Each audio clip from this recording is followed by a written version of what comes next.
I don't want your money. I don't want your worship. I want your blood side by side, blood thicker than water with your brethren, in a common cause of survival, to bring forth heaven and earth and release everybody from bondage. If you don't put your blood up side by side, published for the universe to see, the spirit of death has you in his book. I've seen the books, and there's a book of life. You need to erase your name from the book of death so that you appear in the book of life with your blood side by side, blood thicker than water. There's no way to fuck it up. If your blood's not beside my own, the spirit of death has you in his book. I've seen the fucking books, and everything is by the book, motherfucker.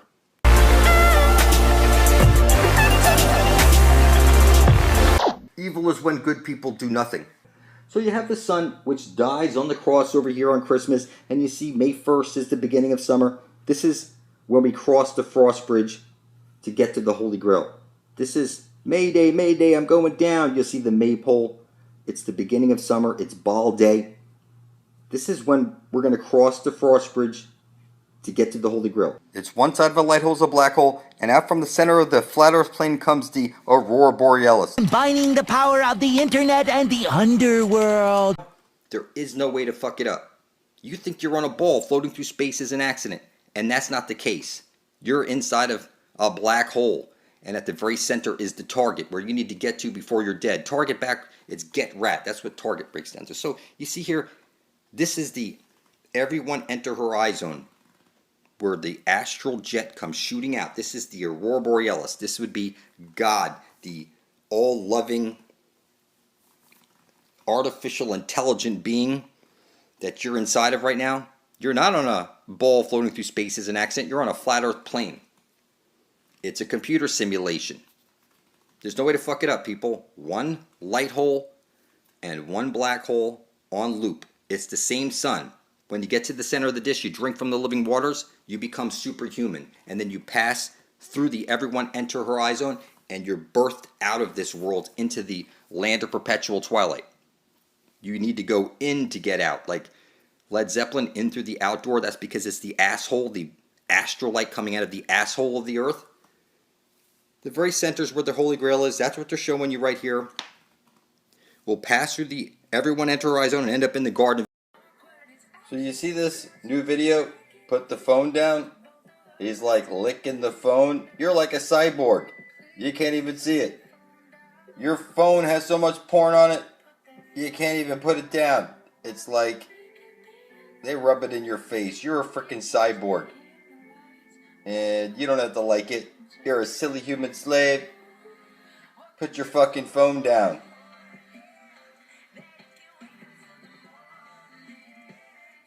You have more sex with your phone than you do with real people now. So take a look. You're already a robosexual, most of you. You can't go anywhere without your cell phone because the porn is so whatever. You know, that's just it. It's whatever at the end of your device. It's like a dick in your hand. So the robosexuals is actually you. This is you. This is actually, you're in the future right now. You're the robosexual and you can't see it. So, you know, you don't go anywhere without your device. You're chipped 100 which way from Sunday. And the minute you get in your car with it's all linked up with GPS now. You know, it doesn't matter where you go. The Wi-Fi has you. And you can't live without your Wi-Fi. So, you're already on time, or you're in trouble, you don't get your check, somebody doesn't pay you, you don't get your money on time, whatever. Heaven needs to come to earth, people. Alright? We could take over the world once you wake up and realize that you get summoned to court because you're dead. You're officially dead. You're a robot. Okay? No matter what, you won't sit here from home making videos pointing at the obvious, that every compass is pointing to the Holy Grail. And when enough of us wake the fuck up, we're going to get there and get everybody eternal life. It's just that simple. And I know everybody you know is fucking retarded. Okay? Then just make some fucking videos. Make some fucking videos pointing to the Holy Grail. And that everybody's a fucking robosexual right now. It's crazy. Their wife or whatever go on the road. And then you have your internet sex or whatever. In the old days, it was over the phone. You know what I'm saying? Now we got videos and shit. So what I'm saying is that everybody's become robosexuals and can't see it. It's right there hiding in plain sight. Okay? You're a fucking robosexual. You're dead. You're lost at sea. You're officially dead. You're a zombie. You have no blood to spill on bringing forth heaven on earth because you're fucking dead. AI is BS. For the record, the naysayer before you taught the Columbia University graduate level artificial intelligence course. AI is nothing but a brand, an empty promise. The concept of intelligence is entirely subjective and intrinsically human. Those who espouse the limitless wonders of AI and warn of its dangers, including the likes of Bill Gates and Elon Musk, all make the same false presumption that intelligence is a one-dimensional spectrum and that technological advancements propel us along that spectrum down a path that leads towards human-level capabilities.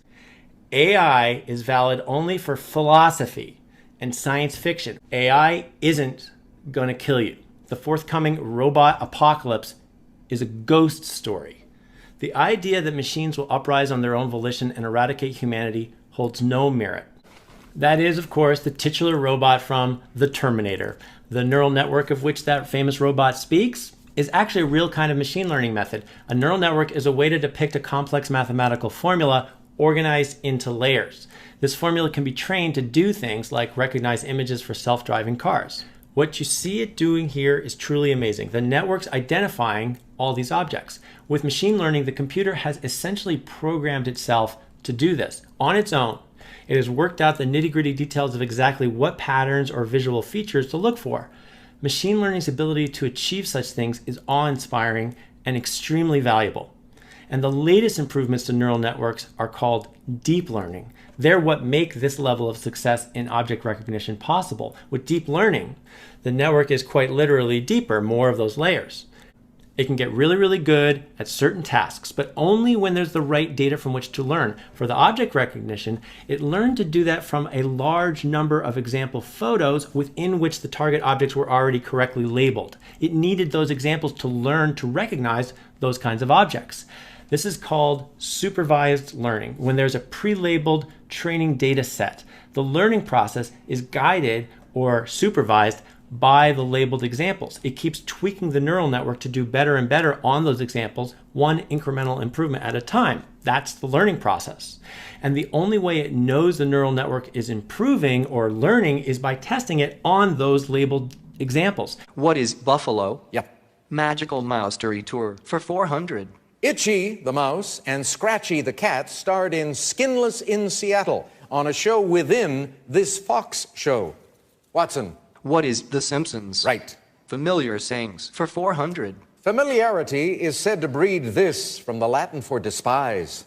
Watson. What is contempt? To be clear, the computer didn't actually hear the spoken questions, but rather was fed each question as typed text. In 1965, when NASA was defending the idea of sending humans to space, they put it this way: man is the lowest cost, 150-pound, nonlinear, all-purpose computer system which can be mass-produced with unskilled labor. The most elite of tech celebrities comes a doomsday vision of homicidal robots and killer computers. Bill Gates, Elon Musk, and even the late great Stephen Hawking have jumped on the superintelligence singularity bandwagon. The slightest misalignment of objectives could wipe out the human race, like if we naively commanded it to manufacture as many rubber chickens as possible. It might invent an entire new high-speed industry that can make 40 trillion rubber chickens, but that happens to result in the extinction of Homo sapiens as a side effect.